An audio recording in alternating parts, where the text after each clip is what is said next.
Alright, so just watched a gruesome movie about cannibalism. So what better way to start off than by eating a bunch of meat?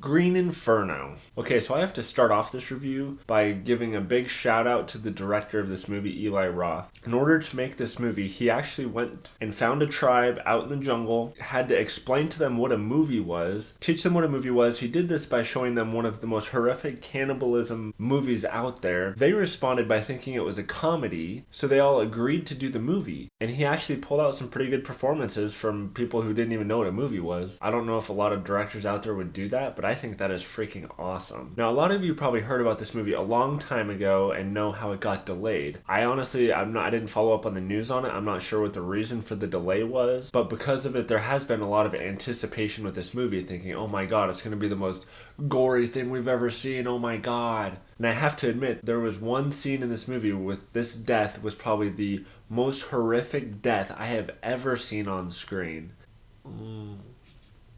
And I'm not a very queasy guy. I watch The Walking Dead all the time and all sorts of stuff, but that scene was pretty rough. Also, the main actress in this movie, sorry if I butcher your name, Lorenza Izzo, she was actually a pretty good actress in this movie. I've never seen her before in anything, because the premise to this movie, since I haven't really explained it yet, is that there's a bunch of student activists in college, and they all want to be a part of this group that's going to stop the bulldozing of this rainforest, and they want to save this tribe.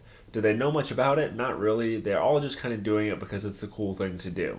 They're successful at stopping the bulldozing of the rainforest. Their plane crashes on their way back home, and they end up in the hands of this tribe, which turn out to be a very cannibalistic tribe, and hell ensues. But that kind of leads me into the bad part of my review. While the main actress was pretty good, the other actors in this movie, they were either okay or just plain not good. And other than that one death scene I spoke about earlier that was pretty gruesome, a lot of the death scenes in this are pretty disappointing. There's a lot of scenes where you see after something happened, but you don't actually see it happening. There's also one death scene involving ants where the CGI was just really bad. If you're not a blood and guts type of person, you're probably going to absolutely hate this movie, because there is a lot of torture in this movie, there is a lot of violence and a lot of blood. Again, it is 2015, so if you watch shows like The Walking Dead or other horror movies, there's nothing in here you really haven't seen before. Also, the characters in this movie are just plain dumb. Some of the decisions they make, I won't go into spoilers,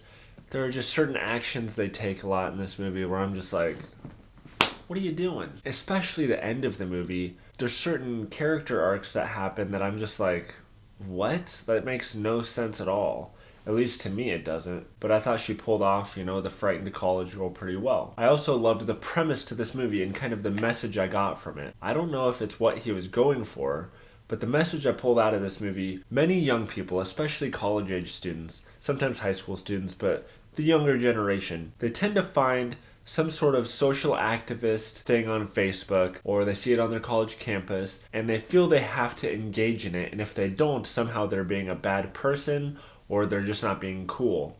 Or maybe they're being a part of it because they want to find a girl and hook up with a girl, or look really cool, or who knows what the reason is. Things like Coney 2012, I'm sure a bunch of you remember that. The point is, there's a bunch of these events happening around the planet all the time. There's always something being shared on Facebook, something that's just, this isn't right, we have to fix this type of stuff. A lot of people latch on to these activist standpoints without really doing the research or understanding what it is they're supporting. And they're usually doing it for the wrong reasons. And I feel that the director made this movie because he felt the same way, and he kind of wanted to show people, maybe you should do your research before you start supporting something. I highly suggest if you plan on going to see this, lower your expectations a little bit. Don't expect the craziest horror violence you've ever seen, because you will be disappointed. Go into it expecting some okay acting, but it's really nothing that special. So in the end, this movie just gave me blue balls.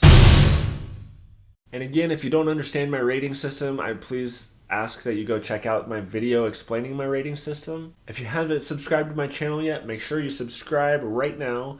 Make sure you like this video, comment on this video. I want to know what you guys think of this. Did you think the death scenes were pretty creative? Also, if you can handle it, make sure you check out my other reviews. Go.